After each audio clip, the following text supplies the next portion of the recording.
say it's lit, right? lit, lit, lit.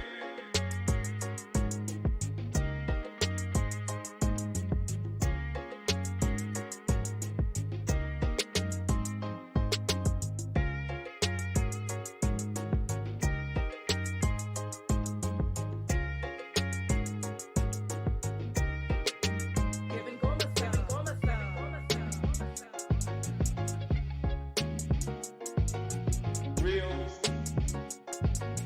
glide, lit, lit, lit,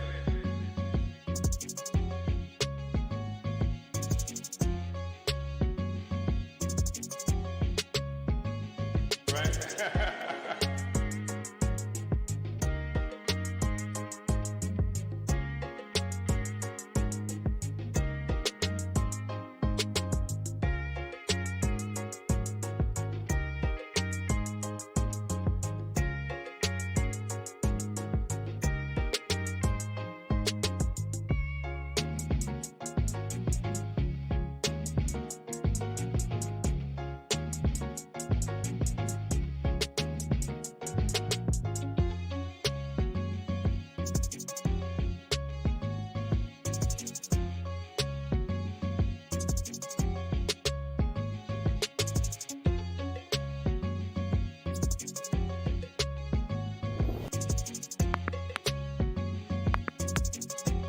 The revolution is lit, lit, lit.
Ahuru, comrades, and welcome to today's Omali Taught Me Sunday Study, live with the leader of the African nation, Chairman Omali Yeshitela.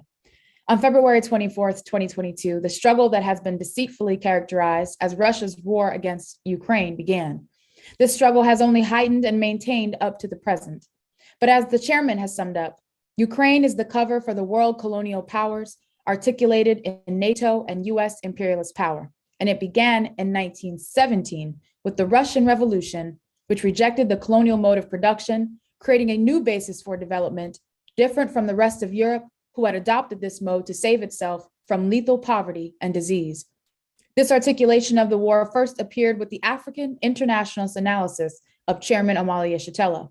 He first characterized this struggle as Russia's defensive war against world colonial powers and made the point that Russia has historically been attacked at the point it didn't participate in the Berlin Conference, where colonial powers sought to divide up Africa for the extraction of our resources. Now, this analysis is appearing in various forums, but the conclusion of the need for African revolution is nowhere to be found. Today, Chairman Omali Yeshitela, joined by the African Socialist International Secretary General Loezi Kinshasa, will provide us with updates on this situation as the US attempts to project false hopes for victory of the colonial powers over Russia. We'll continue to have this discussion to deepen the implications this war has for the rest of the colonial mode of production and the African nation. As with every study, it is important that we share this video far and wide. We cannot accept the explanations around Russia coming from the colonial bourgeoisie. We must fight for our own explanation. African internationalism gives it to us. Let's fight the media whiteout together, and like and share this video, comment hashtag shared in the chat section once you've done it. Now, let us get started. I'd like to turn it over to the leader of the African Revolution, Chairman Omali Yeshitela, to provide us with an overview. Uhuru, Chairman. Uhuru, thank you so much, Comrade Director Keeley. And I just want to join with you in welcoming everybody and also reminding everybody here that the discussion we're having is an extremely important discussion. And it is one that we have to make every effort to have listened to and participated in by as many people as possible, certainly African people and any of those other forces who want to join in becoming accomplices in history to overturn a foul social system that oppresses African people and the peoples of the world. So I just want to reiterate the fact that you should share.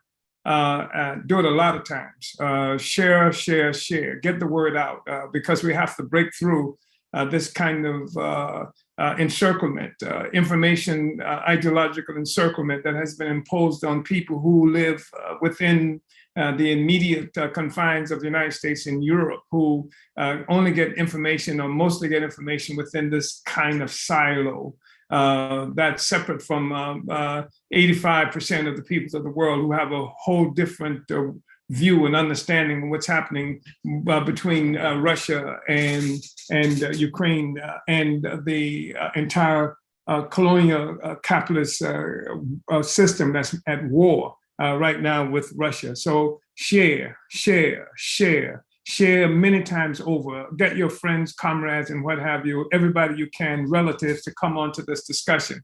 And I'm saying this not just so that we can get more views and more likes, but because this is a critical moment in history, and every African and every oppressed person on the planet Earth needs to have access to a better understanding of what the hell is going on and the basis for that than what is provided normally through the mediums that are made accessible to us to some extent through the ruling class. And as you know, within the United States, even when it's supposed to be accessible, there's such a thing as Facebook jail and people who are shadow banned and banned otherwise. But now, given this situation with the world, and there's a world-changing event that we are seeing expressed through with this war that's being made against Russia, with Ukraine being the vehicle, the instrument through which the colonial powers of the world are determined to keep liberation, freedom from happening with the peoples of the world. Even with this circumstances,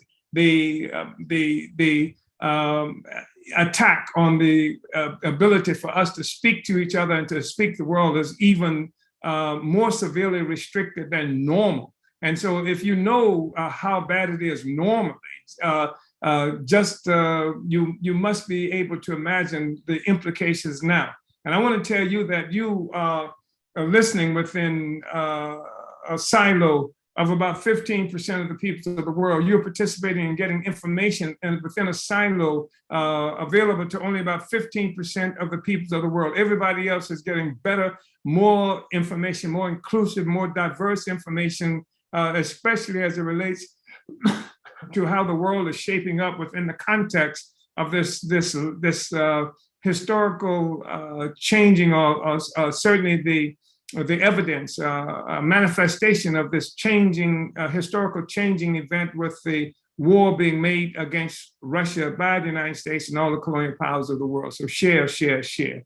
The next thing I want to say is that it's really important for us to understand, brothers and sisters and comrades, that we within the African People's Socialist Party are not just trying to find a way to get along, to make it easier and better living under colonial domination. And that's what we're talking about.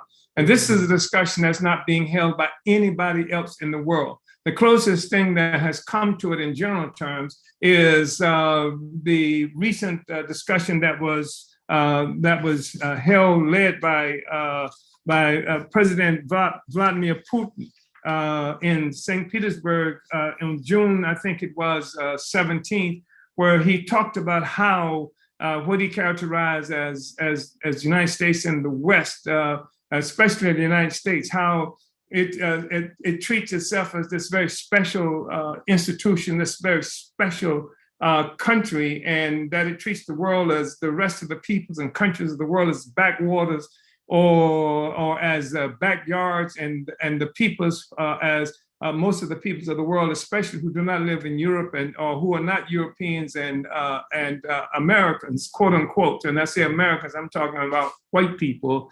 The tendency is to treat the people as colonized, and that is a really critical position point that President Putin has come to, and that is approaches the ability of more people to recognize that what we are existing in right now, the way the world is right now, the way the world economy, the political economy, the relationships of the people on the planet Earth right now, it is contextualized, it is contained within a colonial mode of production. Nobody is talking about that. Therefore, most people are really missing the point when it comes to what's happening in the world, what's happening with this attack on Russia by the United States, by all of the colonial powers. Now, Comrade Director Akile talked about how there's all kinds of misinformation about this war as is happening. The claims, and many of whom, most of which are fanciful, about the victory on the horizon, the heroic Ukrainians under the leadership of Volodymyr Zelensky, of the great unity of all of Europe now to deal with the demonic Putin Russian regime, et cetera. This is a kind of narrative that we are being fed on a regular basis. And it is fanciful. They do create lies, and they have factories where the production of lies seems to be primarily what it is that they are involved in doing. Production, distribution, lies, manufacturing things that's not true, and putting out to the world, and through this process, trying to determine how the world is going to act, and even trying to determine how Russians are going to be able to perceive the world and perceive their own capacity for victory. This ideological war is one that's been waged even against the people of Russia, who are supposed to accept the information that they're getting, that they have got up until recently from the United States, from European sources. They supposed to accept this information as measures of their own efficacy in terms of conducting this defensive war that's been initiated against Russia, most recently, its highest intensification since 2014, when the United States, working with the reactionary forces inside what is characterized as Ukraine, to advance the struggle that's been going on against Russia since since at least more than 100 years since the Russian Revolution that happened in 1917. And I know for some people, it's a stretch of the imagination to go back all the way to 1917 to get a grip on what the hell is happening right now. But Africans should be able to go back further than this, because if you don't understand our reality, 1917 is 100 years or so, is just a slight excursion. The reality is that if we want to understand our situation, and if we understand the nature of the world, that we have to recognize that this world was created at the expense of the freedom, at the expense of the unity, at the expense of the wealth and resources and well-being of Africa and African people, that started some 600 years ago when Portugal initiated this thing that they call the transatlantic slave trade, and introduced into the world this new mode of production, the thing that hooked the entire world up together for the first time in history into a single economic entity, was colonialism, was the enslavement of African people and the subsequent colonization, enslavement of other peoples around the world that stemmed from that. It is from this act of colonial terror waged against Africa that's responsible for the breakup of Africa, the creation of these false entities that people refer to as countries and nations and things like this. It is this war that was initiated against Africa, the creation of this colonial mode of production that is responsible, this attack on Africa, that's responsible for entities that we see existing throughout the Americas, that's called South America, the economic activity there that gave viability to what is now called South America, to the so-called countries in South America where Europeans left Europe, went to these places and set up these entities, and also to the viability of what is now called the United States of America, et cetera. This thing came from Africa. This thing came from the war on Africa, the attack on Africa, the dispersal of African people throughout the world. So to go back to just 100 years ago and to look at what happened with the attack on Russia in 1918, following the successful Russian Revolution of 1917 is not a far stretch. And you need to come to terms with that. We cannot be lazy here. We have to be able to look at history and interpret our reality in a way that helps us to understand the truth, because you cannot solve this problem that we are confronted with Africans, all of the problems that we have on the continent of Africa, in the Caribbean, that was created through the attack on Africa, throughout the Americas, and our presence in Europe and all these other places, that far place and foreign places that we've been put into. You can't understand that without understanding how this whole thing came into being. And we need to know why we suffer in Germany, why we suffer in the Bahamas, why we suffer in Houston, Texas, and in North St. Louis, in the United States, and throughout the continent of Africa and other places as well in the world. And Russia came up into significance itself in 1917 when it joined in with the great revolutionary movements, activity that was happening by Black people and oppressed peoples all around the world, with one of the most critical struggles being waged at that time, being led by Marcus Garvey and the Universal Negro Improvement Association and African Communities League, that had united more than 11 million African people around the world, including in places like India and Australia, and throughout the continent of Africa and throughout the Americas, into a single motion demanding the liberation and unification of Africa, Africa for Africans at home and abroad. The most magnificent struggle. And then you had struggles in places like Venezuela, struggles all over the Middle East, struggles in what is now, struggles in Mexico and various other places of oppressed and colonized peoples around the world. At the same time this was happening, white people, Europeans, were fighting among themselves to redivide the world. You know, they almost had that war in 1884 and 85. That was the basis for the meeting that was called in Europe in 1884 and 85 in Germany, in Berlin, Germany, where the Europeans decided that it'd be easier not to fight each other over these the resources of Africa, but to come to some kind of agreement at the Berlin Conference, where they carved up Africa and these untenable entities that's referred to as countries of dance, and split them up among themselves.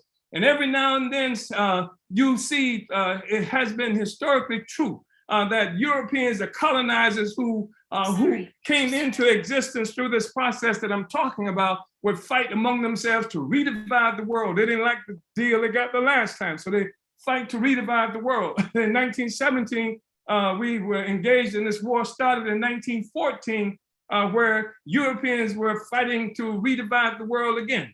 And coming out of that, of course, was the Versailles Treaty. When coming out of that was the League of Nations, where they decided that they were going to also find a way not to have to fight among each other in order to control the world. They were not going to fight each other if they could get around it. They created what was to be the League of Nations, which was to be this institution that all of the European powers could preside over and in, and that would be able to allow them to come to some kind of parliamentary process, if you will, through which they would dominate the rest of the world. This was going to be a peace thing. And then, of course, that didn't happen because the United States did not cooperate effectively in that, even though it was a United States-based idea. In 1940s, we see the emergence of the United Nations following, which was a follow-up of the League of Nations following the end of that war, where again, they talk about how to redivide the world. This has been the struggle that they've been involved in for a long period of time. 1917, at the tail end of that war, that had begun in 1914 between European powers to divide the world, and which was made more critical because of the struggles that were being made about colonized peoples around the world. Europeans fighting among themselves, and Russia broke from that under the leadership of the Communist Party of Bolshevik V.I. Lenin. Under that leadership, Russia broke from the rest of Europe and then united with the struggle to overturn this social system that they call a struggle against capitalism, but the rest of us recognize it was colonialism that was dominating our world. This is the thing that distinguished Russia. This is the thing that made it necessary in 2008 and 1918 for all the colonial powers, including the United States and Japan, to invade Russia. They invaded Russia, and they've been fighting against Russia since that time to isolate it, to make it impotent so that it could not be a factor in world politics, and so that either Russia would come into the basic alliance of European powers to dominate the rest of the world, even as they went through their own struggles about who was going to get what portion of the rest of the world. Either Russia was going to come into it or Russia was going to be excluded from it. And Russia was excluded from it for the longest period of time. So the colonial mode of production has been a determining factor, and the party, the African People's Socialist Party, has recognized this for a long time. It's not just the colonial policy. It's not just bad politics. It's not just a bad Supreme Court in the United States that's responsible for the removal of Roe versus Wade. It's not just that question. It's a Supreme Court that is a part of a colonial entity. It's a colonial institution that rests upon a foundation of oppression and killing Black people and oppressed peoples all around the world. So this Supreme Court that has alarmed, as an example, this Supreme Court in the United States alarmed Europeans and many liberals and within the United States, because it has revoked the right for abortion, is one that is 100 years late in terms of protestation. It is a Supreme Court in the justice system that overlooks and oversees and overlooks the murder of African people in the United States and around the world on a daily basis without seeing any kind of response as we see here with the Roe versus Wade. Why? Because it's colonialism. That's the primary thing. And white power fights these battles with each other on a base of colonial domination. That's what the world wars were fought for. That's what the wars between Europe was fought for. That was the basis of Europe attacking Russia, the colonial powers attacking Russia in 1918 after the Russian Revolution, after Russia had joined with the rest of the world in struggling to overturn a social system based on colonialism. So this is what it is that we recognize in the African People's Socialist Party. This is what Africans and other people need to understand, because there is no solution within the context of the existing colonial mode of production. I don't care if you call it communism. I don't care if you talk about the fascism of the Azov a group that's in Ukraine that's played this primary role, a decisive role, if you will, in overturning the elected government in 2014 that many people recognize as a critical turning point in history. I don't know. I mean, we see the lies being told about Russia and how Russia's losing and Ukraine is winning, and the heroic Zelensky and because of his heroism and because they're on the side of God or something like that, that Russia's losing. The point isn't even whether Russia is losing or winning. Even though there's no evidence that it's losing, we will hear during this process how the intent of the invasion of Russia, the attack on Russia through Ukraine, to destroy Russia, to destroy the Russian economy, to disrupt and destroy the Russian social life, how it's boomerang, it's backfired. They picked up a big rock and dropped it on their own foot. We will see that through this discussion. We will talk about that. We will see how the ruble, the Russian currency, is the strongest currency at this moment in the world, despite the fact that the objective of this war against Russia through Ukraine was supposed to make something else happen. We will see how it is Europe and the United States, where the societies are fracturing as a part of the process, as part of the process that made this war happen and a consequence of the war itself. That stuff is real.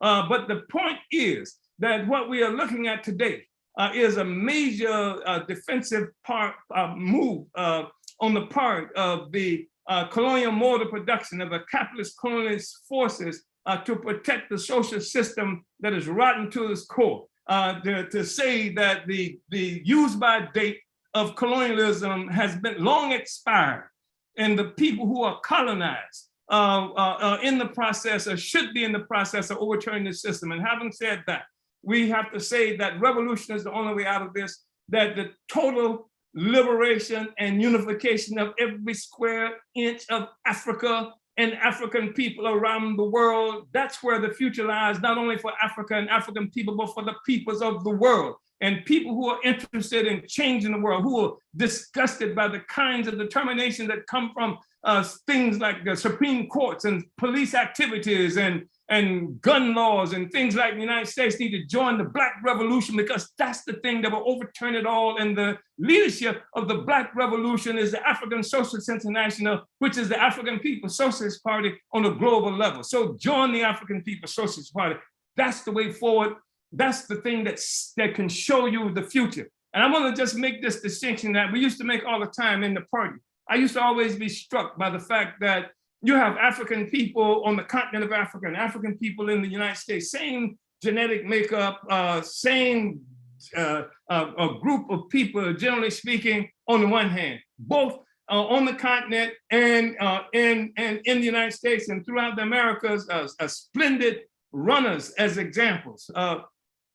It was always interesting how you would see Africans on the continent are more likely to be marathoners who can run long distances and with extraordinary speed, but as Africans in the United States and parts of the Americas were splendid sprinters, could sprint with great speed and what have you.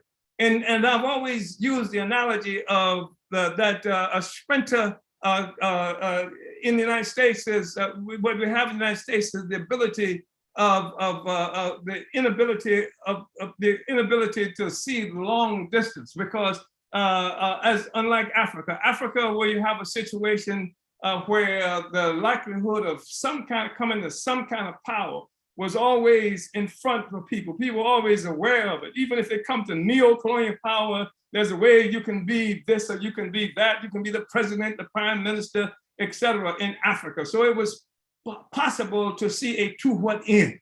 A to what end was there. Whereas in the United States, what we found is Africans couldn't see that.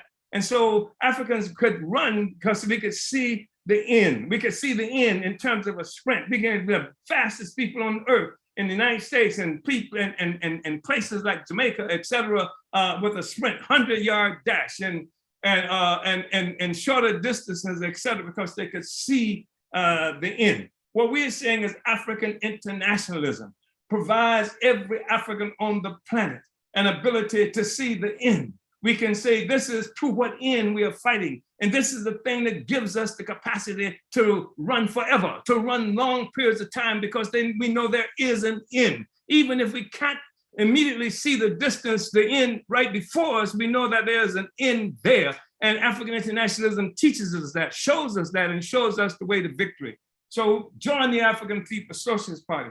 Become African internationalists. It's not good enough just to talk about I'm fighting against colonialism. That's good. That's the best. That's a better stance than we've seen for a long time. And the African People's Socialist Party has led the struggle to say that it's against colonialism and not against racism, and not a struggle to make white people like us, which is what racism is about.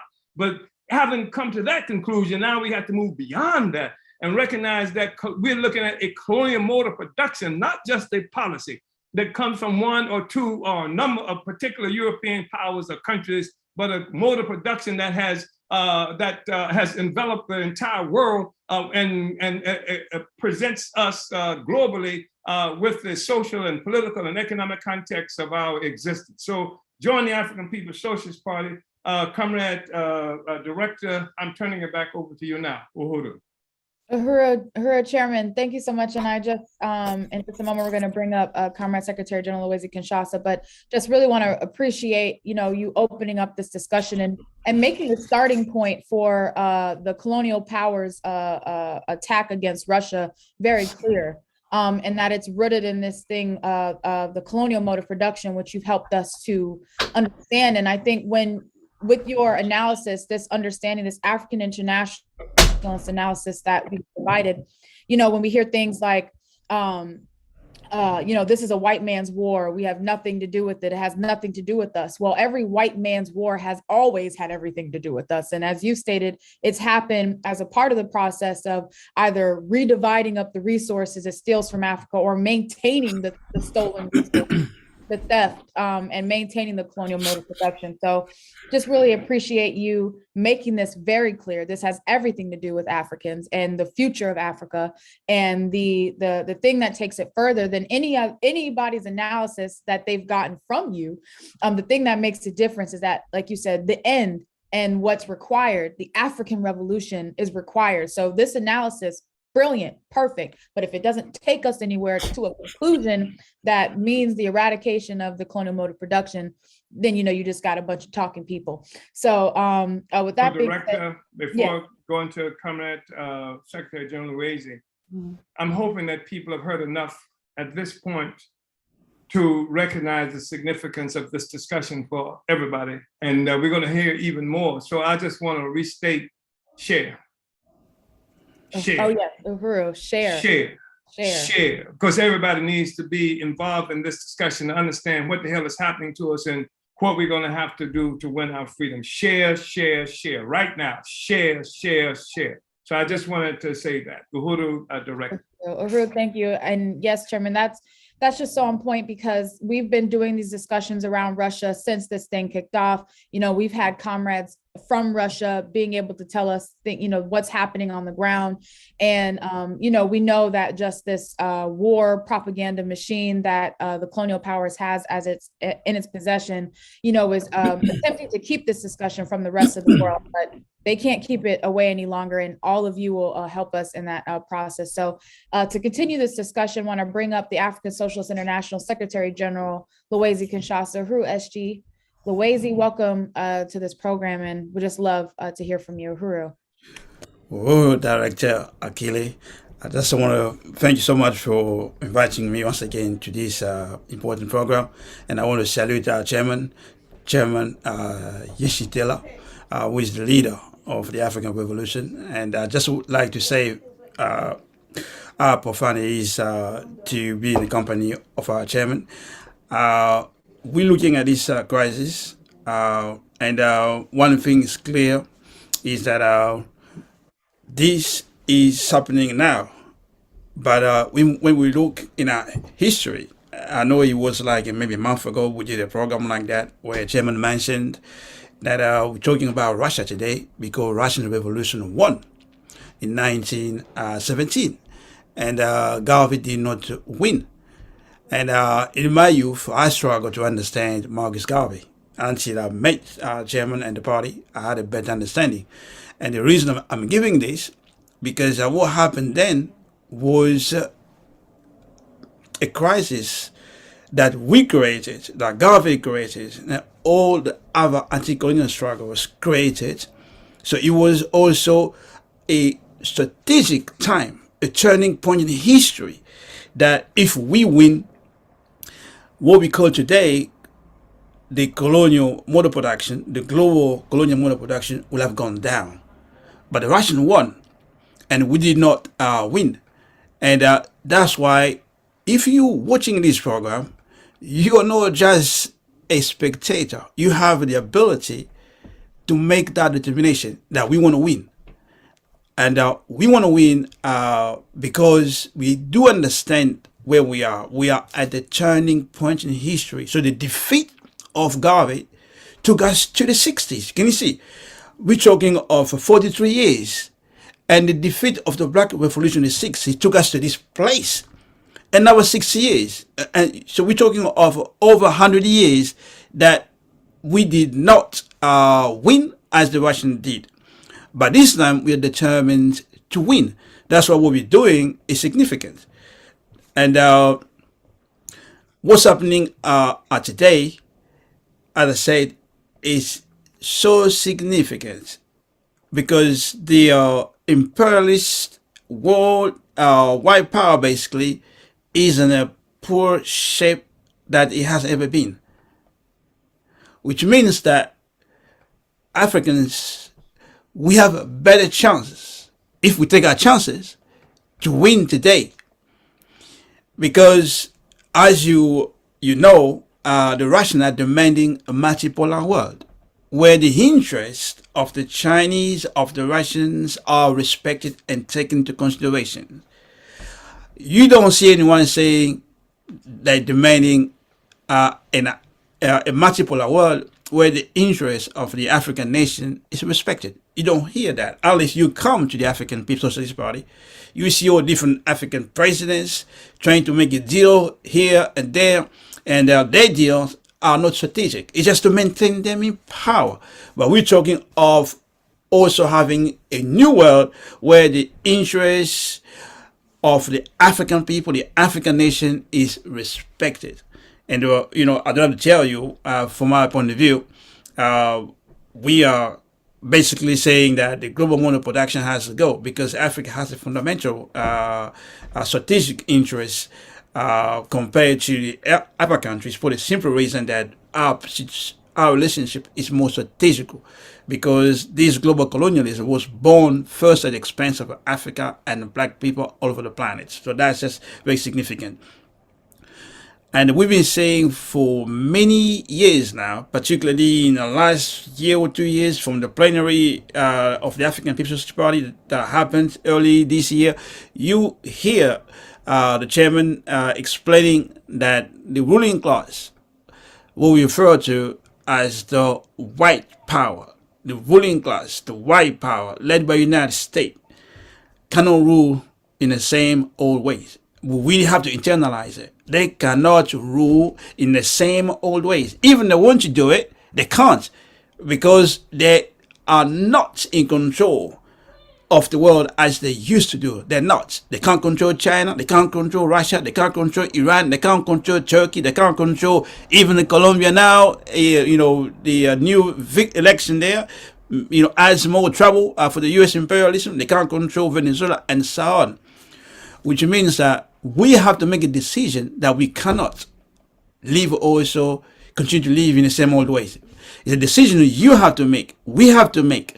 And that will means that we are now, in line with reality. The ruling class cannot rule in the same ways. We too is saying we cannot continue to be ruled in the same old ways. But what are we going to do? And that's really a very important question. I'll give you some examples just to see that the ruling class cannot rule in the same old ways. It's not normal for a country like the United States to have a debt to GDP ratio of over 100%. It's 134%. Assuming they're telling the truth, because everything they say, you have to question everything that comes from the mouth of the white rulers.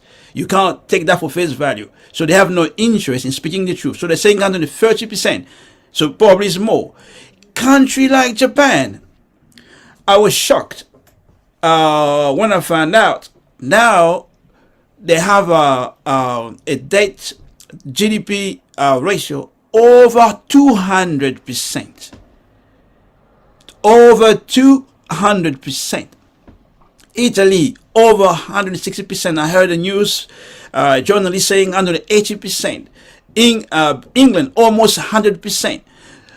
They cannot function in an old same way. It's impossible because their own finances are in mess and they cannot fix it because they don't control the world as they used to. But this has tremendous implications. For example, you hear all this story about interest rates being raised and things like that. Italy, for example, or Japan, they cannot welcome that because they have so much debt. Anyone who is in debt, it's very simple. Anyone who is in debt, when you hear the interest rate for your debt repayment is gone up, you are in trouble because you go pay more. So Japan doesn't want interest rate to go up. Italy doesn't want it to go up. But if the interest rate don't go up, it means the savings of the colonizers are also in troubles. You hear about these negative, interest rate, things like that. This is just one example that they cannot rule in the same old ways. And the fact that they're losing in Ukraine, they are losing. They are losing. So we got to be clear on that. They are losing in Ukraine. They cannot win in Ukraine. The sanctions, it's like a boomerang. It's hitting them back. So that's why you gotta be careful when you're throwing a boomerang. If it's strong, it might come back to you and bring you down. So you have to be clear on that. They're not winning. If they're not winning, it means somebody is winning. Who's winning then? Of course, Russia is winning in Ukraine. That is just something Africans have to be aware of it. That's why we have to make our move. That's really, we're informed by reality. We see how the world is moving. And you can see, when you take like the African petty bourgeoisie, is an unstable social force. They always go with the wind. African petty bourgeoisie always goes with the one who's winning. You see them, many of them lining up with Russia. You see them making alliance and say, I don't want French troops to be in my country anymore. I want the Russian troops to come, because they have seen Russia winning in Syria. They say, whoa, I stand a better chance to stay in power if I get rid of the French. And the French can't reach me. They can't hit me if Russia is here. So they're doing it in Africa. Central African Republic is doing it. Mali is doing it. Cameroon just last month signed an agreement with Russia, military agreement, and things like that. Because they also are aware that the world is changing. And we have to internalize that very well. And you can see also in terms of, because they say a lot about it, in terms of food. You heard about that. They're saying Russia is being responsible for hunger that is, coming in Africa and things like that. Do you remember the last time Africans had 3 meals a day anywhere on the planet? You remember that? You remember Africans being respected anywhere on the planet in the last 100 years? So here the bourgeois person comes, and tell us, wow, you gonna starve now because what's happening in Russia? No, we've been starving since colonialism was imposed on us. So, and in fact, the Russians are referring to this culture. They're calling it council culture. They say every time you're dealing with the white imperialist press or the white leaders, they have a council culture. Anything they did to you yesterday, they don't remember. They only want to deal with what's happening now. This way, they are not accountable. No, we have to be clear. If we're starving in Africa, we know it's because of colonialism. We know because instead of producing food to feed ourselves, we're producing flowers for Holland, for Germany, for everybody. We don't eat flowers, but that's what we produce in most places. Like Ethiopia produces flowers, Kenya produces flowers, Egypt produces flowers, and so on. We produce coffee. We need more than a coffee to survive. We produce tea, and we produce sugar and things like that. Instead of producing exactly what we need, the beans, the vegetables, the fruits, and the things like that. So, as I say, don't take anything coming from the bourgeois press. It's just a pack of lies in most of the circumstances. So that's why it's important that we build our own apparatus, our media apparatus, so we can speak the truth, so that the working class can have access to the truth. So these are some of the things I want to say, just to begin this process, that we have to be clear that the world is changing. Not only the world is changing, we have to play a part in it, and to play a part in it, you cannot play your part under the leadership of African petty bourgeoisie. You go play your part in building the African Socialist International. I start my presentation here by going back to Garvey. Garvey was strategic, trying to solve the problem of African nation once for all by building an organization that will allow all Africans to be in the same organization and to move in one trajectory for the same goals for all of us. And it didn't really happen in the 60s. In some way, Nkrumah tried to do that, but he relied, he put his trust or faith on the African petty bourgeoisie. You can't do that. African petty bourgeoisie are not interested in freeing the African nation, generally speaking. There might be exception to that, but generally speaking, as a class, they are there to accumulate wealth for themselves and their families and to maintain the status quo. That's what they are there for. So you have to carry out the mission of Nkrumah, of Garvey, by building the organization we're talking about. So when we are here, we have an end product to which end, intervene. But as you intervene, you're demanding that everywhere on the planet there is an African People's Socialist Party, an organization of the African workers, so we can fight in our own terms, and we can prepare our people who produce all the wealth, or most of the wealth, which foundation has created the wealth we see the world we're living in, but has nothing to show for it. But we can capture power if we fight with our own organization, our own philosophy, African internationalism, develop our chairman, Yeshitela, so we can go forward for that. So, Director Akile, that's what I can say at this time. Well, Director Keeler, I'd like to just intervene. I think that's really important what Secretary General Luiz just put forward, and he was talking about the debt to GDP ratio and what have you. And I'm not sure everybody understands what that means. When we say, what did you say the ratio is in the United States? Is what is 134%. Which means that the United States has a debt that's 134 times greater than what it produces. That's right. 134 times, not just 134 times greater than what it produces. And similar ratios were mentioned about other parts of the colonial world.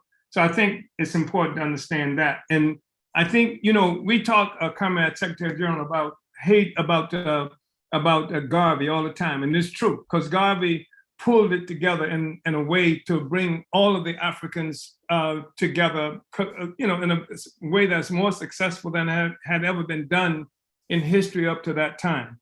But I think it's also important to mention Haiti.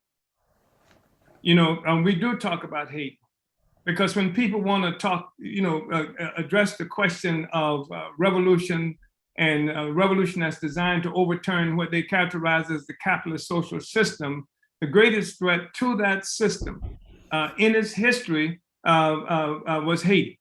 The Haitian Revolution, the first successful workers' revolution on earth, the first successful slave uprising on the planet Earth, right there. And it was at a critical moment in history, because at that time, what they characterized as slavery or colonial slavery was central to the world economy.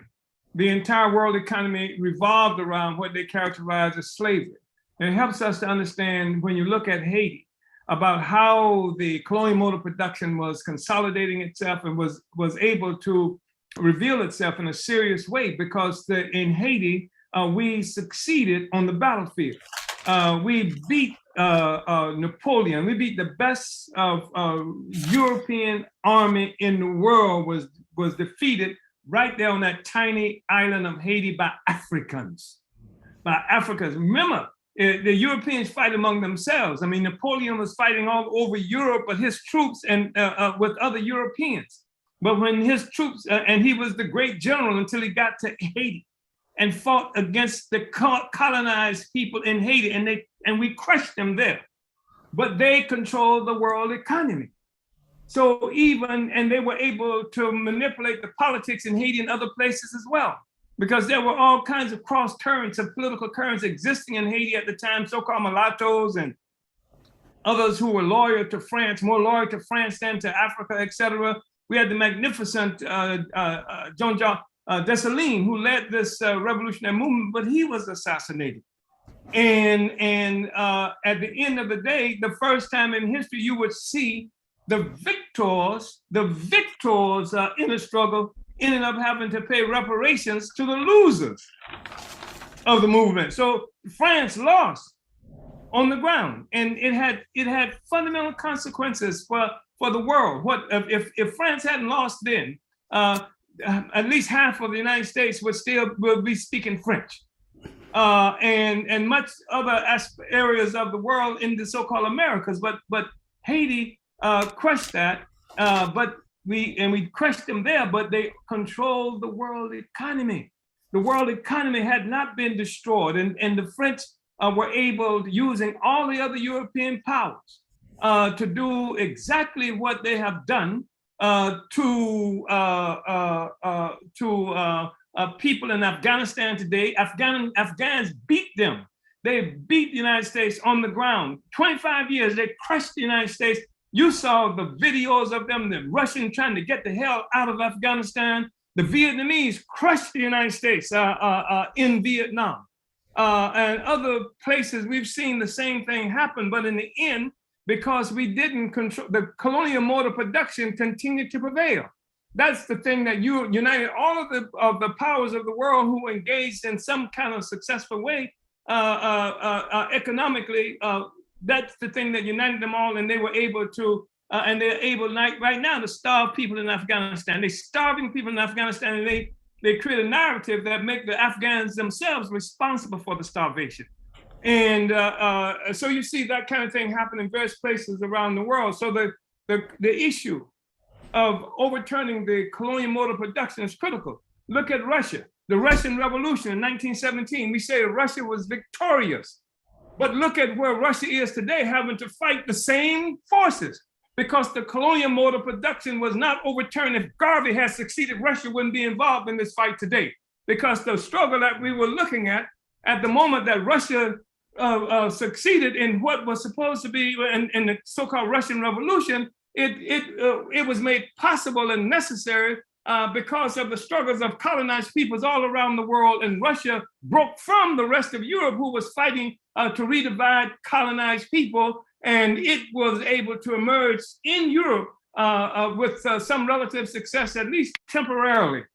And but now Russia is still facing the same colonial forces, the same colonial powers that we were fighting, that Garvey fought, that we fought in Venezuela, we fought in other places around the world. Russia is fighting them today because the colonial mode of production was not touched, was not overturned with the success of the Russian Revolution, as it would have been if Garvey had been successful, if we had been successful in some of the other places that we're talking about.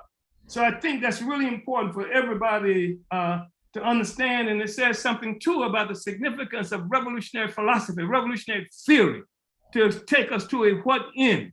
It takes us, says something about being simply flunkies to ideas that have prevailed and that came into significance during the colonial mode of production itself. It was colonialism.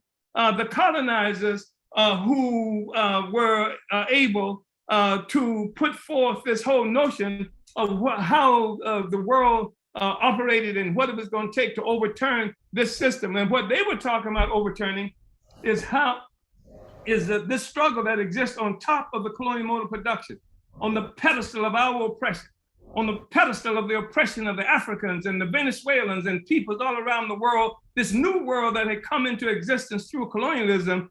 The Europeans continue to fight on top of that about who's going to get what part, and sometimes they characterize that as class struggle. And so in the United States, we hear them talk about class struggle. When they talk about class struggle, look at Roe versus Wade, but they don't talk about the fact that Black women have been sterilized and the fact that the whole issue of abortion came about as a consequence to prevent birth among Black people. And every time you look up, there's some war being made against Black people that's justified by the same court system that they are criticizing today. So the point that I'm making is the colonial mode of production is the pedestal upon which all other activity occurs. And Marx was able to say that at one point when he recognized that what he called wage slavery in Europe required as a pedestal slavery pure and simple. It rested upon a foundation of what he characterized as slavery pure and simple in the New World, which he was talking about the Americas and other places where African people had been dispersed forcibly against our will as a part of the colonial mode of production. Uhuru. Uhuru. Yeah.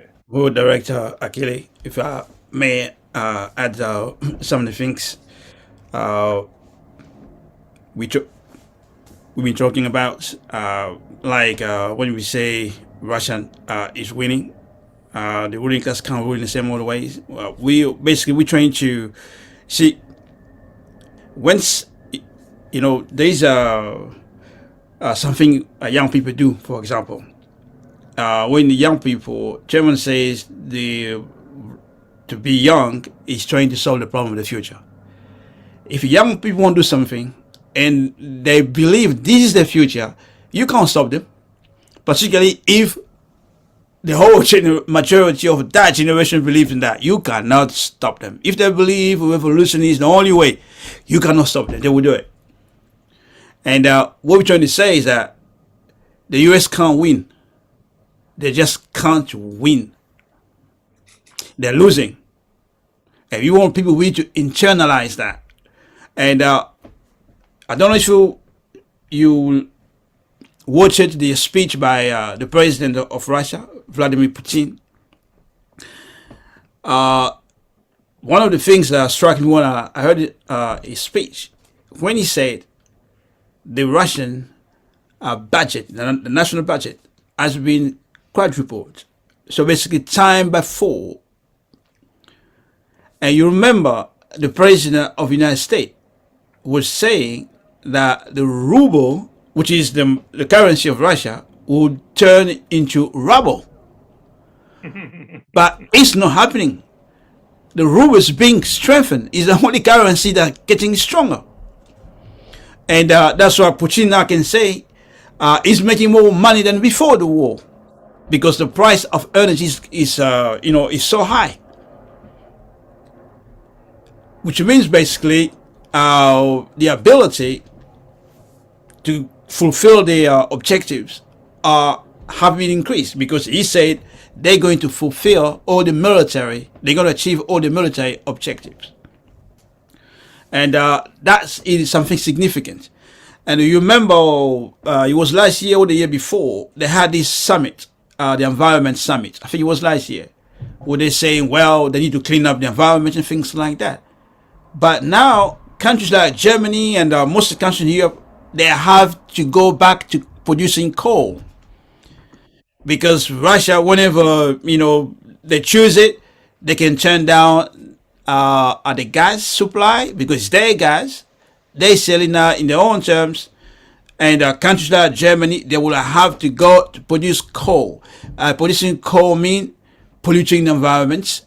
And when you produce coal in Germany, it's not that Germany that's going to be polluted. The whole Europe will be polluted, because it produces dust, and dust, travel with the wind. So that's just to make the point.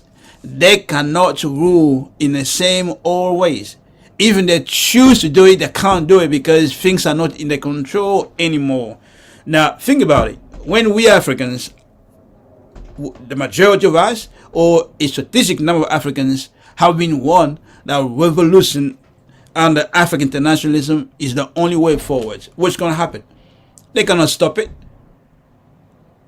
When we are organized and disciplined to make the revolution, nobody can stop our determination. Just as they cannot win Afghanistan, they couldn't win Iraq, they couldn't win in Vietnam, they couldn't win in Syria, they cannot win in Ukraine, and they will not win against African revolution.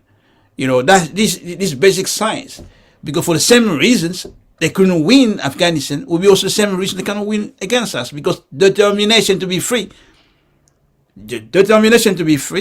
to build a new world, to complete the Black Revolution. If this becomes a critical aspect of our culture, they cannot stop us. And that's really I would say, the ruling class, some of them might be aware of it, because when you see Donald Trump fighting against the Atlantists, the Joe Biden and the others, because both of them recognize they cannot rule the world in the same old ways. They bring different solutions back to maintain control, wide power over the world. But they recognize that, at least I know from what Trump was doing, he recognized that. And it's our responsibility to make sure everybody understand that they cannot rule the world in the same old ways. But you Africans, we go make the determination that we cannot continue to be ruled in the same old ways too. And therefore, we have to go on the offensive. But we can't just go on the offensive like that. We have to achieve the work of being organized. We have to become the most organized, oppressed people on the planet. This in itself is a task that we need to overcome as soon as possible. Because a organized African people under African internationalism is a new world order. I have no doubt about it. It's a new world order. The dependency of colonialism on African people, on Africa, is manifest. You take anything you like, you will see it's manifest. And the only thing that needs to be done is basically what we're going to do. United States is losing its significance. EU is losing its significance. Every defeat, even just the difficulties they are encountering in Ukraine, is convincing not just Europeans themselves, but all the oppressed people from the planet that are watching. So they're realizing it's our time now. It's our time now, and we need to seize it. And the only way to seize it is to become an active participant in the struggle for African unification, African liberation, and for the rise of the African working class as a new ruling class. We have to begin to get used to it, develop a new culture that we need a new ruling class. That's really, really significant. It's not a small thing, comrades, brothers and sisters, that we need a new ruling class, a new social force. And that social force is the African workers, the most despised social force on the planet, that makes everything, produces everything. You name it, from sugar cane, to cobalt, to oil, do all the work. But that's not get paid. That's not get paid. And every politician on the line does not even talk about African people, particularly African working class, and that has to change. And it can only change if we begin now to take responsibility of building the party on the ground, the African People's Socialist Party. That is the missing ingredient. It missed in the 60s, it's missing today, but the difference is we are there.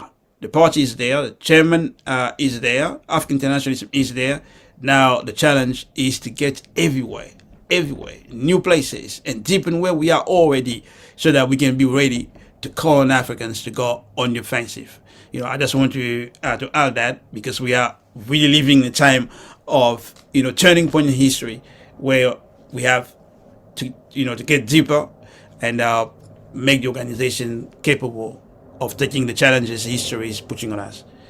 Well, I want to thank Secretary General Luizi for all this brilliant intervention that he's making throughout this process. And I just want to remind everybody that the African People's Socialist Party is the advanced detachment of the class. We are not the class as such. We are its advanced detachment. At any given moment in history, what you will find is the working class itself can be beaten down, crushed, and experience all kinds of difficulties and demoralization, and pushed into superstitions and other things like that. But it's advanced attachment. That is to say that sector that has stepped from the working class to lead, provide the leadership, that is where the future is. And it's the responsibility of the advanced attachment to raise the working class to its full stature. And we talk about the working class not in some romantic notion. We talk about the working class because we know that all value that's created for society comes from production by workers. That bankers don't do it, politicians don't create value, professors don't create value. People who got the most likes on YouTube or social media don't create value. People who we never see in many instances, but who are engaged in the process of production, creating are the ones who actually create value. And I think that's important. One. Two, as the advanced attachment of the working class, that is to say, that sector of the working class that has stepped forward as its representative, that has achieved the science of society, that has achieved the discipline to change the world, you'll find within the African People's Socialist Party, for the first time in history, a working class that is conscious of its own interests and capable of fighting in its own interests, with the revolutionary scientific advanced theory that will help it to do that, and therefore is capable of claiming with absolute scientific justification to be the representative of the interests of Africa and African people, period. And so when we talk about the African working class having to come to conclusion about the need to win, the need to take power, to recognize that the world is changing and there's a real magnificent contest that has escalated at a critical moment in history. And people are engaged in that struggle, but just because people are engaged in a changing world doesn't guarantee victory for Africa and for African people. What guarantees victory for Africa and African people is the achievement of organization and consciousness of its interests. And it's the working, and you find that consciousness and that achievement of organization in its advanced detachment, and that advanced detachment is the African People's Socialist Party. We claim for Africa. We claim, we are the ones who say what Ho Chi Minh was able to say, there's nothing more precious than freedom and independence. And we are the ones who turn that into something more than just an empty slogan. We recognize the science of society. You know,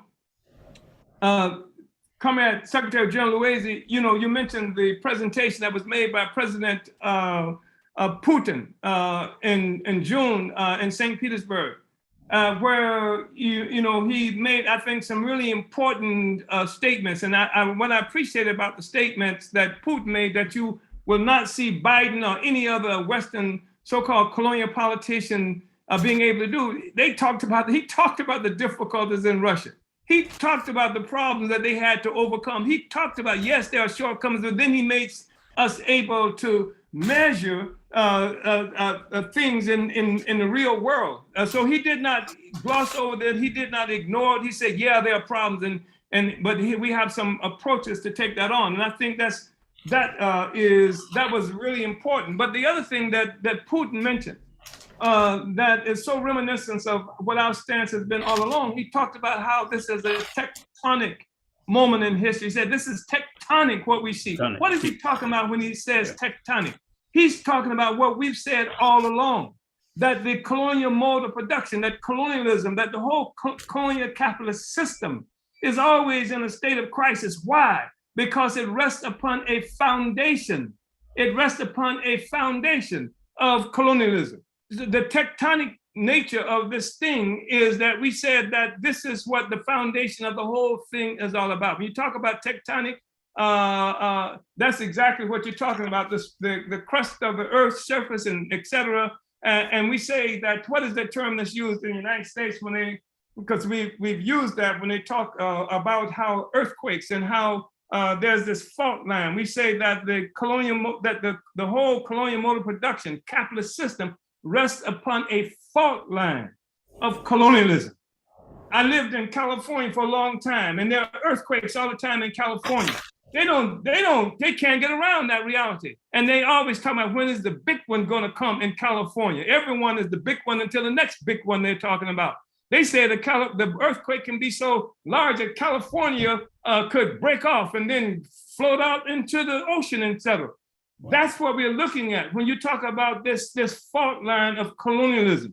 The whole system. That's why it's always in a state of stress and contradiction, because people don't have to be necessarily having come to the revolutionary conclusion that we've come to.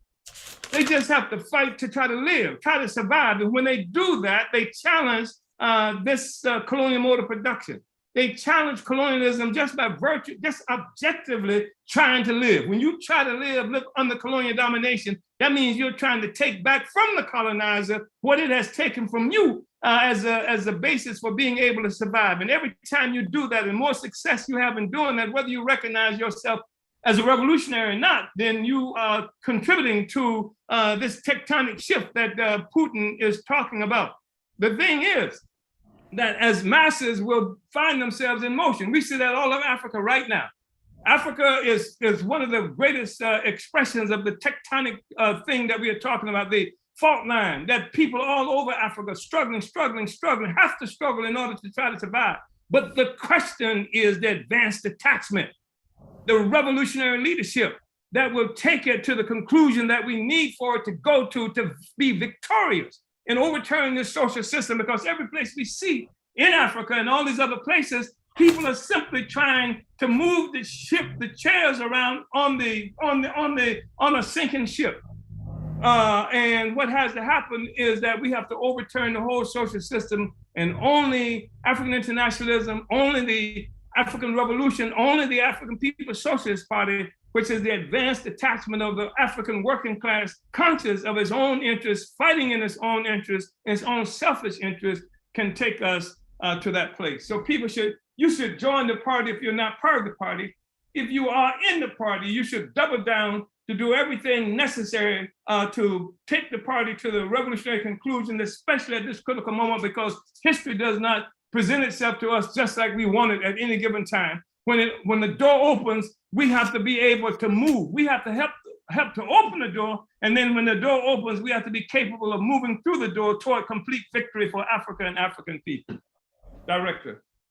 Huru, Chairman, Huru, Secretary General Nwezi, we're going to keep this discussion going. It is heating up, and especially in the comment section, we're getting questions, and I want to be able to take an opportunity to address those, have them posed to both of you, but it has just been incredible right now. So if you're watching and you have a question for the Chairman and Secretary General Nwezi, please type them into the chat while we break for a few quick announcements. So to start, if you are interested in volunteering with Chairman Omali Yeshitela's public relations team, here is a short clip to tell you how to do that.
So you can also take a look in the comment section for details about how to get connected with Chairman Omali Yeshitela's public relations team.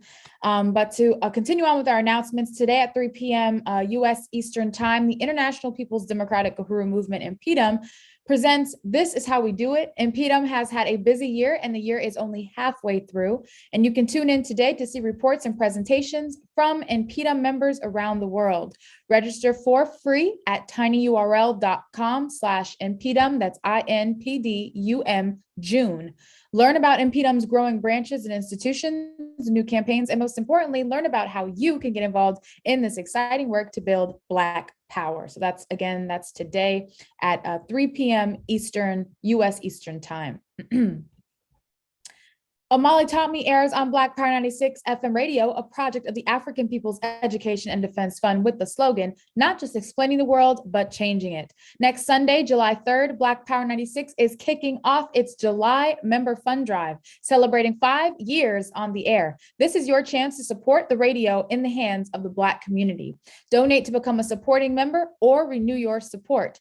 Tune in to 96.3 FM in St. Petersburg, Florida, or streaming on blackpower96.org and on the Black Power 96 mobile app for Apple or Android devices. Listen for special programming and special thank yous when you donate. And which radio station can you count on to bring you critical information about African people and what's happening in our communities? Black Power 96, not just explaining the world, but changing it. For more information, visit blackpower96.org. Make sure you like and subscribe to the Burning Spear TV on YouTube to catch every episode of the Omali Taught Me Sunday Study, and support the Omali Taught Me show by donating now at paypal.me/Omali Taught Me. And Uhuru Tours and Speakers Bureau is an institution of the African People's Socialist Party that coordinates events and tours for Chairman Omali Yeshitela and other party speakers and leaders. So you can book Chairman Omali and other Uhuru movement speakers for your campus or your organization now by emailing info@uhurutours.com or call 727-914-3621. So if you love these revolutionary, fiery presentations that we've heard today, and you want to bring them to your campus, to your organization to speak, you want to book Chairman Amalia Shachela and other party speakers today. And lastly, for all of our other events, you can check out theburningspear.com/events calendar to see everything we've got going on in the movement. And as has been stated throughout this study, that you have to join the African People's Socialist Party to join the struggle to defeat the colonial mode of production, the to what end, to barrel through the door. We have to join the African People's Socialist Party. So we're calling on you, Africans, everywhere you're located, to join in the struggle and to build your front of the African revolution to deliver the death blow to the colonial mode of production once and for all. And you can contact us by going to apspuhuru.org. No matter where it is you're located, you can join the African People's Socialist Party, apspuhuru.org. So make sure you do that today, especially if you have felt motivated by the discussions we've had today. You have the to what end articulated for you. We're saying this is the direction we have to go. There is no other option for us. We have to join the African People's Socialist Party. We have to make the African Revolution. This system has to be destroyed. And as we see, it's coming undone. We just have to be organized to, end it completely, and to also develop the African working class state that is going to come in place of what we've experienced now, the colonial capitalist state. So that's what we have to prepare for. We have to prepare to govern, and that's happening with the African People's Socialist Party. So join us, apspuhuru.org. So we're going to come back now and to take some questions directed at our panelists, Chairman Amalia Shachela and Secretary General Louise Kinshasa. If you're just tuning in, we're having a discussion around updates around Russia's defensive war against world colonial powers. So we are going to take some questions and comments now. I want to take this comment that came in. Before we get to it, yes, Chairman. Comment director. Yes. I want people to understand that we're not talking about some new epiphanies that we've come upon, subsequent to the defensive war that Russia's engaged against the U.S. led NATO forces, European colonial powers. That this whole thing that I mentioned earlier about how the Russian Revolution in 1917 was not a complete success because the colonial mode of production was never overturned. And it's a position that we put forth, I think, in something like 1993 at our third Congress of the African People's Socialist Party and the political report Izwe Letu Africa, where we talked about how in historical terms, the Russian Revolution could not be considered a socialist revolution because the historical basis for the rise of socialism rested on the overturn of the colonial domination of Africans and peoples around the world. You will find the works that we have done over the years since our founding replete with this kind of history. And I think it's important to make that statement because our party is not just new on the scene, and our ideas are not newly discovered ideas, even though there are some people who are newly discovering some of our ideas and who, because they are newly discovered by some forces who they are often distorted. But there's a whole history that is to be found in the African People's Socialist Party. I mean, we've been relentless in this struggle for the liberation of Africa and African people for 50 years or more. And in the struggle for genuine socialism, which can only come about as a consequence of overturning colonialism. We don't characterize ourselves simply as some Black organization that could end colonialism. We talk about leading the world revolutionary movement that requires the destruction of colonialism for the new social system that people claim to desire and that people advocate. And I just think it's really important to say that who we are is the African People's Socialist Party. and that we've been engaged in relentless, unending struggle since our founding. And we came into existence for the purpose of completing an incomplete revolution of the 1960s. And we've been relatively clear, and we're growing in clarity, because African internationalism as a theory is an ever-developing theory. And so I just wanted to make that point, Comrade Director, before you go on to the first intervention or question. Uhuru, thank you, Chairman. And Comrade Secretary General Loaizi, you as well can join us for the Q&A, so both of you can contribute to any of the questions. Before we get into our first one, I want to acknowledge where people are watching from. We have San Diego, California, Fargo, North Dakota, St. Louis, Missouri, Moorhead, Minnesota, Philadelphia, Pennsylvania, Boston, Massachusetts, Fort Myers, Florida, Oakland, California, Chicago, Illinois, St. Petersburg, Florida, Battle Creek, Michigan, Portland, Oregon, Grenada, West Indies, Largo, Florida, Illinois, Lungi, Sierra Leone, Oklahoma, Marion County, Georgia, Montreal, Canada, Wichita, Kansas, Lakeland, Florida, Greenville, South Carolina, New Jersey, Jamaica, Jacksonville, Florida, Huntsville, Alabama, Tampa, Florida, Gainesville, Florida, and Minneapolis, Minnesota, who all checked in with us this morning. So thank you, comrades, for tuning in everywhere it is that you're located to join us in this discussion. So our first comment, I'm going to read. It is a comment, not necessarily a question, but I think it's really significant. So Comrade Mwezi says, I appreciate Secretary General breaking down the point of production of all the natural resources that are produced on the continent itself. Yesterday at the Uhuru Foods and Pies booth, which is one of our institutions, I was asked which of our menu items are quote unquote actually African. This was coming from someone who declared themselves a North African. This individual wanted to see traditional African dishes, not foods made with ingredients from Africa, and by an economic institution organized by and for Africans. As Chairman has said, colonialism has made it difficult for African people to recognize ourselves in everything. Everything that has been stolen from us no longer looks and feels like us, so we are confused about the point of production. So I just wanted to put that forward, and don't know if either of our panelists want to speak to that. But yeah, well, I'm not sure if I understood. Can we see you, Comrade Secretary General? Yes, well, you won't deny us the ability to gaze upon your charming visage. I clicked so many times, but you won't take instruction. Yes, I'm not sure, Director Kerry, if I understood the question. If you can just sum it up for me.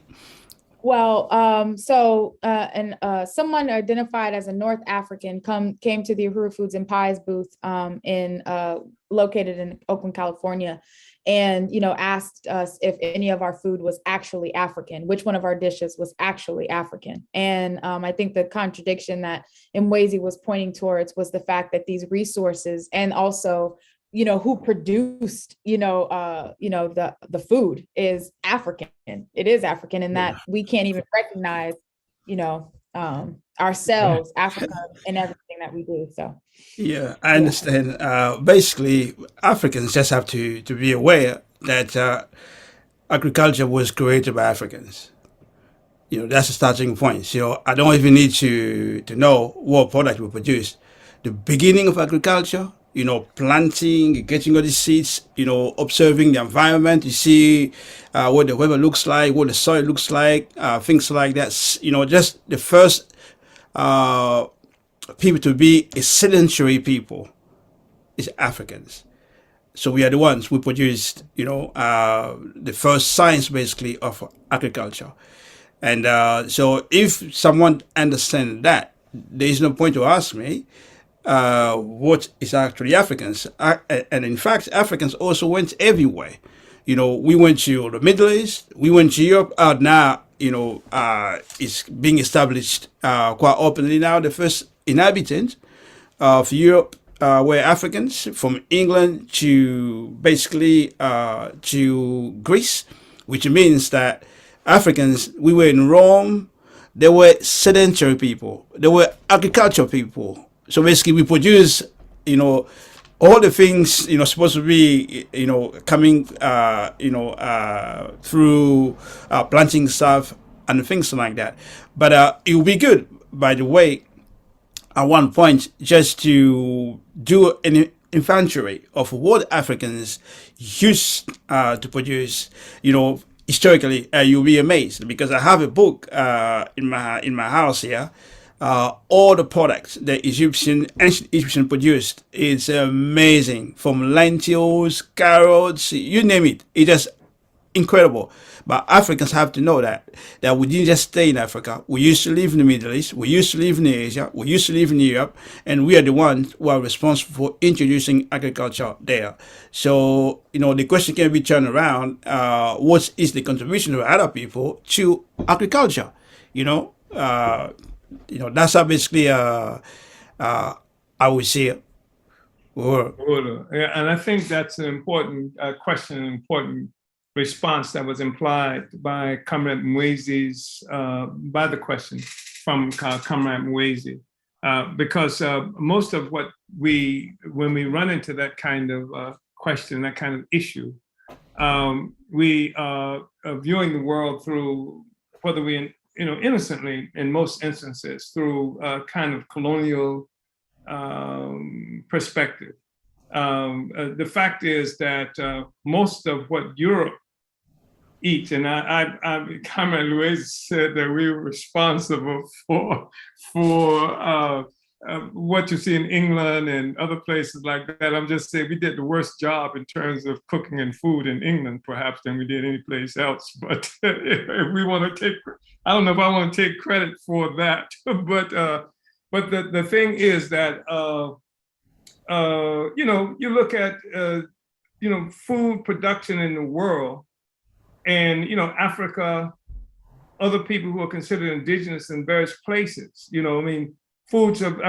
Societies much older than anything in Europe. Before Europeans mastered fire, there was agriculture in Africa, as Comrade Secretary General has just mentioned, but also China. And it's interesting that even what Europeans eat from, they call it Chinaware. China. It's not from Europe. And even though things like pasta, is attributed to, like to Italy and what have you. You are talking about things that have come from other places around the world, China and other places that the Europeans have colonized, even diets and foods and things like that, and our concept of what it is. So Africa, even when Africans just were kidnapped and brought to the Americas, you're talking about what is an African dish? We brought watermelon seeds with us. We brought okra seeds with us. We brought other kinds of things like that with us, as recently as being kidnapped from Africa and brought to the Americas. We brought some of those things with us that people now consider European dishes and American dishes, etc. So the question that the comrade asked, Comrade Mwezi, probably had a pretty weak kind of foundation in the first place. It made an assumption, and the fact is that peoples around the world have been able and have cooperated, and there's been a sort of cross-pollination in terms of things like foods and diets, et cetera, until Europe intervened in a certain way and colonized a lot of that. But Africa, as Comrade Secretary General mentioned, that if you want to talk about what's an African dish, you go back to what is agriculture and where it all, comes from, et cetera. And more recently, again, you can look at what has come to be important dishes. Look, French are supposed to have this great cuisine. There's no accident, the relationship of Africa to France, historically, Greece to France, historically, et cetera. So anyway.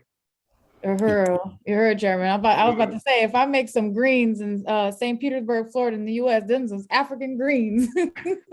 Well, that's where we brought them with us. We brought them with us. And I cooked some yesterday. I know you did. I'm just like, thank you. If I may add quickly, this question of of African dish, I'll just take one basic example that you cannot do without. This is the bread. Bread is everywhere. But bread is a direct consequence of African being sedentary people because in the African history, what the ice is supposed to be the divinity of agriculture. And according to historians, it's said that she discovered the wheat. So basically, the science of making bread has to do something with her. And it also points out to the role of women in Africa as a contributor, as a shaper, as a leader, basically, in society. And you see all that. That's why, the divinity, some of the basic principal divinities where women and the ISIS stand on the top of that as the maker of the bread, the inventor of the wheat, or discoverer of the wheat. So just think about it. Remove bread from all the diet, what do you get? And this comes with the science to make the bread, to ferment it and things like that, So basically, it's something just sometimes we take it for granted, but the being sedentary is really profound. Instead of being a nomadic people, because when you're nomadic people, you can't be farmer. And then you can't observe the environment to say, okay, 6 months I'm going to do this, 3 months I'll do that, based on your observation of environment. You're always moving. You have no, you're not settled. You're always moving around. But someone who is settled can observe the sky, the seasons, and make plans, things like that. And the African women play a key role in that, and that's basically a connection. And you're talking of at least 8,000 before our era. That's a long time ago, and most of the people we heard about today didn't exist historically. You will see nothing about Greece, nothing about Rome, nothing about people in the Middle East and things like that playing any significance in history. And the foundation were already there, made by African people. Yes, we were. Real SG. And speaking of wheat, actually, we have this question from Comrade Sayero in Battle Creek, Michigan. Says, first, all Africans must unite. We have no choice. We must unite under one banner. My question is, according to mass U.S. media propaganda, we are being told that Africa is reliant on wheat coming out of Ukraine. And since it has been reported that Russia has destroyed all of the wheat farms in Ukraine, and therefore Africa is not getting any wheat and is not allowed to grow any wheat. Can you elaborate on that? So there is a lot of propaganda there. As we said in the very beginning, Africans are catching hell because of colonialism that basically made the decision what we produce, what we eat. And not only that, we have wheat is not the only crop you can use to make bread. You can use sorghum. I don't know if you pronounce it like that in English. Sorghum or sorgo. I don't know if you pronounce it. I'm not sure. Sorghum, yes. Sorghum. Yeah, you can use that to make bread. You can use cassava to make bread. You can use yam to make bread. You can use all that. But of course, what we have in Africa, we go African neo-colonial government. They don't plan for the future for Africa. They plan for what they're going to sell to the colonizers. So that's the problem, that the colonizers and the neo-colonialists in power in Africa, they are comfortable in producing what makes money for the African ruling class. They don't produce, they don't invest, they don't do research to make Africa independent. That's not the business, So Africans who are watching this program basically should be aware that the question of wheat, you got to remember it originated there. North Africa, that can produce wheat if they invest in it. But they have also been in unity with the IMF, the World Bank, and the colonizers, Europe and the United States and so on, to buy it in the market. Because those who control the, bakeries, whatever we have in North Africa, maybe they benefit that way. But Africa can be self-sufficient. Yeah, but I think it's really important to understand when we talk about this, that by definition, colonialism is something that comes into existence and maintains its existence by denying the capacity of the colonized to be self-reliant and produce for itself. The colonizer, if African people could produce and were producing for ourselves as we did prior to the intervention of white power, then who would buy the product? Why would we work for the white man? Why would we even do anything? Why would we choose to have white bread and white flour, things like that? We were able to live much better before without that stuff. It's when the colonial mode of production, again, it's a mode of production. And yes, there are various policies that came from various political powers and things like that at different times that affected what that looked like. But a colonial mode of production presupposes a parasite resting on the body of humanity, sucking its resources and living as a consequence of that. So if there's no food in Africa, it ain't got nothing to do with Ukraine and Russia. Before there was a Ukraine, Africa was feeding itself. And feeding much of the world. So what has happened is colonialism. And colonialism has been the assault on the ability of Africans and other colonized peoples around the world, all around the world, where people are colonized. You have this situation of the colonizer stealing resources at the expense. And if there is such a powerful market, or has been such a powerful avenue for wheat production in Ukraine or even in Russia at a particular time, it has been because it's advantageous to the colonial mode of production and disadvantageous to those of us who were colonized. The Ukraine didn't produce wheat for Black people, except as it was something that was beneficial to the whole colonial mode of production. There was Ukrainians, you think there was a meeting in Ukraine, say, hey, let's do a favor for Africans, let's help the wonderful African people by producing wheat that they can have? Hell no. This was something that came into existence as a part of a colonial mode of production. I think it's really important for us to understand that.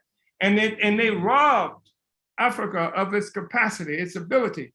That's why, and this is backed up by NATO, by guns, by coups that overturn any kind of government, like in Nkrumah, like Lumumba, like other force Sankara, who was trying to say, we're going to do this for ourselves, take care of ourselves. As they overthrow and kill people. The Russians didn't kill Nkrumah or overthrow Nkrumah or Lumumba or any of those forces. That was done by the Belgians. That was done by the French and the Americans. That was done by the colonial powers.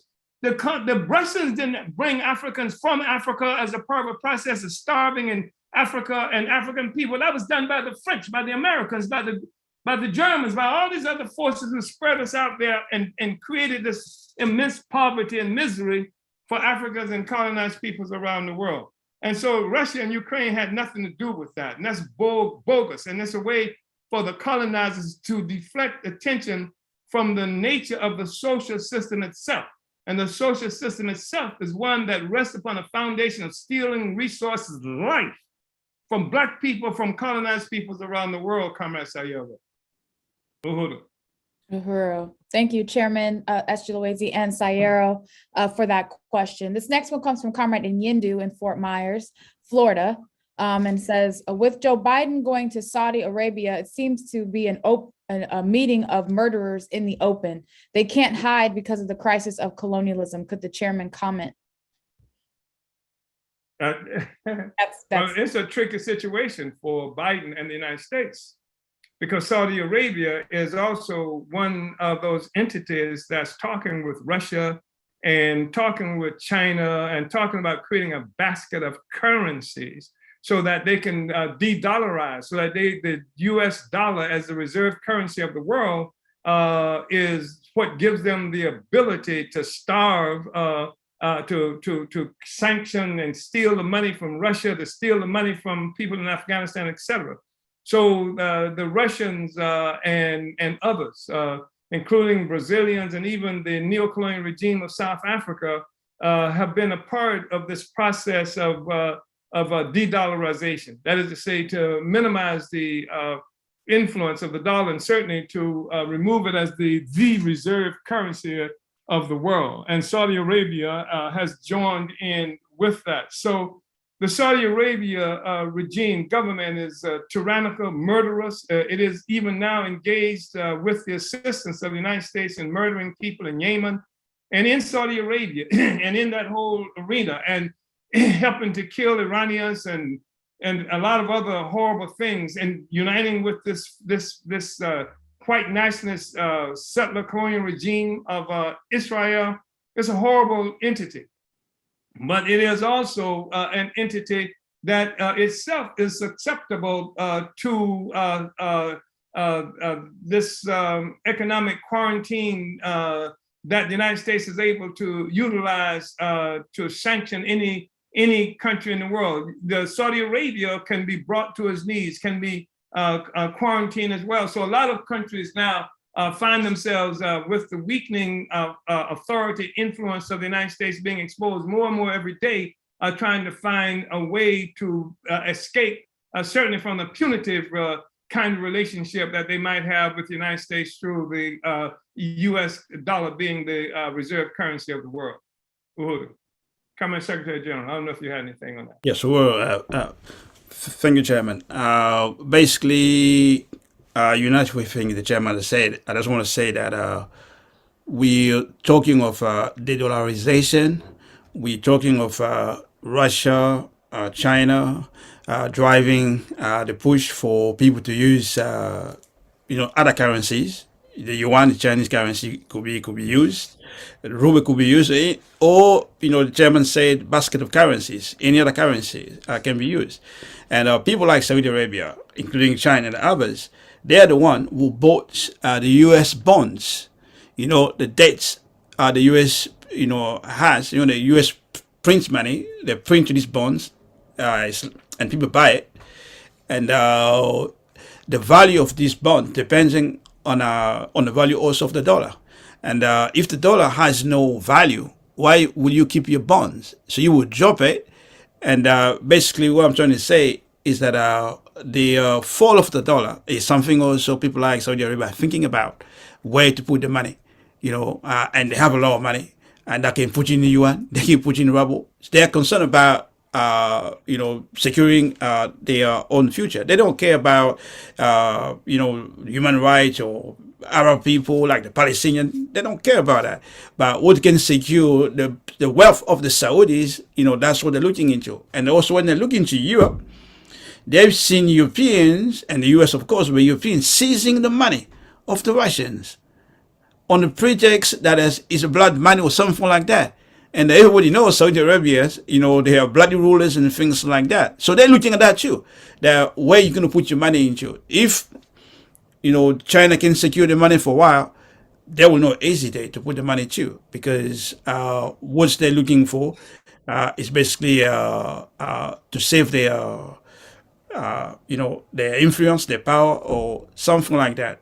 And they're aware of the decline of the power of the US. They're aware of it. The US cannot protect them as they used to pretend. They're aware of that. And they're also aware of the rising power of Iran and things like that. They're aware of that. So they're trying to juggle, how to protect their own interests. Not to move the world forward, but to protect their interests, something like that. Sure. Well, and I think it's important to understand this. It's also the money is important in a lot of ways, and perhaps the most principal thing. But it's also important to understand that politically, how what countries can do and want to do, and relationships they can and want to have. The U.S. has been this power that has been the determinant force. Even when Saudi Arabia wanted more help in killing Yemenis, the United States, the U.S. had to be concerned about its own domestic politic in terms of being able to openly, facilitate that. Countries have wanted to be able to do what they want to do at any given time, but have to be concerned about sanctions from the United States government that can take their money, take their resources, et cetera. And what we also have to remember, Comrade Secretary General was talking about the debt to GDP ratio in the United States and several of the other countries, is that why then would people see the United States as the reserve currency if the United States itself, has a 100 and some odd, almost 200% debit on the debit side in terms of the debt to GDP balance there. And the only thing that backs up the United States dollar, is nothing backs up the United States dollar except the gun. It's the gun. It's armed power, armed forces that backs it up. So when you talk about Saudi Arabia and other countries, they're talking about being able to back up those currencies with the natural resources that they have access to in their own countries. So oil might be what it is that backs up the currency that comes from Saudi Arabia. And whatever other countries, they back it up with natural resources they have that, unlike the United States, which backs it up only with the gun. It used to be gold used to be the standard that used by the United States. That was ended by, I think, Nixon some time ago. So what backs up the United States dollar? The gun. Being able to kill, murder, maim peoples around the world, that's the thing. And so other countries, when they talk about this basket of currency, they're talking about also being able, each of the currencies being able to rely on their natural resources to back up that currency, which is something they can't get with the United States as well. Uhuru. Her Chairman Shilawezi, I just really appreciate this and think that this is really important, especially when it talks about exposing the lies of, of colonialism and how, it's projecting itself as, it's winning, it's, Ukraine is winning and Russia is on the decline and all this stuff, but all this actual evidence, suggests otherwise. And this is just a very threatening situation for U.S. imperialist power and for the colonial mode of production as a whole. So it's just opening it, wide open, taking this very literal reality here and going, this is not supported by how the bourgeoisie is articulating itself. So this last question we're going to take because we'll have to wrap up soon. And Chairman, you spoke to it actually, just a couple of comments ago. Comrade Matsamela asks, Uhuru Chairman, someone in the chat had towards the beginning of the study had stated that Tankies are fascists too. I guess tanky and some sort of slander against Russians. And would you be able to speak to this comment? Well, first of all, I don't even want to respond to that kind of characterization of Russians. I don't know who the hell that's coming from. Is that one of these from the Azov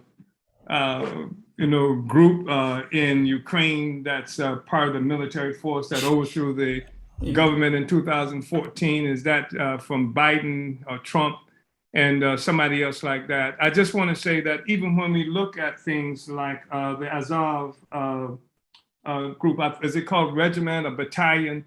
And they characterize themselves. This is really important, because it's a statement about where Europe is and about the colonial mode of production and the significance, the critical factor of colonialism in the whole world. They characterize themselves as protecting the white race.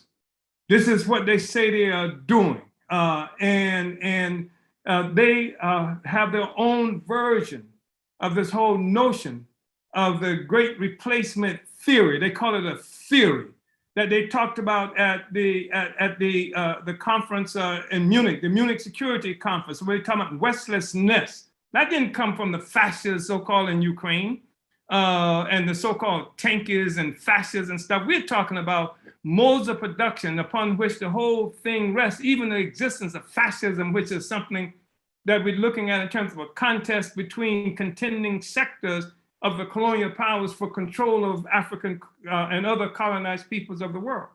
When you look at this white man who came into Buffalo, and they say this 18-year-old, they say he was killing all those African people because of the great replacement theory. When you see marchers in the United States sometimes carrying torches in the night, talking about, you will not replace us. This is the same phenomenon. This is the crisis of the colonial mode of production as it's expressing itself, sometimes in respectable circles like the Munich Security Council, that's attended by hundreds of government representatives and important forces like Zuckerberg from Facebook, who are there trying to deal with the notion of the westlessness, respectable forces like that. And then you hear forces that are not characterized as respectable, such as in Ukraine, the Azovs, and you hear from a white man in including murdering people in Buffalo openly, but all of them are fighting to maintain this colonial mode of production, and all of them are fighting against replacement. And what will replace them is the colonized people ourselves taking control of our lives, and the Mexican people, the indigenous people of the Americas and other places around the world. Yes, we will replace you. Africans will replace you. Westlessness is a reality. The fact that they even had to raise it at the Munich the Security Conference in Munich, the fact that they even had to raise the question means that it was something that was happening at the moment. And all of them are experiencing that, and that's the reality. So the fascists be gone, whether what they wanted to use as some slanderous term for Russians being fascists. I'm not fighting fascism, I'm fighting colonialism. And that's the thing that I want to be real clear on. As other meaningful leaders of the African Revolution were clear, as Amilcar Cabral was able to say, that we are struggling against colonialism. And if we destroy colonialism, you don't have to worry about fascism. You don't have to worry about any of those other isms that's been imposed on us by colonial white power. Uhuru. Thank you, Comrade Masamela. Uhuru.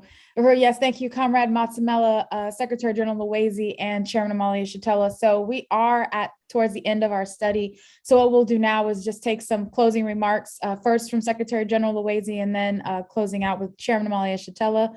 And then we'll wrap up today, but just really want to appreciate this incredible discussion. And, as we see much needed update, and we can just see that colonial capitalism is grasping at straws, and everywhere they turn, they have no place to run. And this is no doubt due to the leadership of the chairman and the existence of the African People's Socialist Party.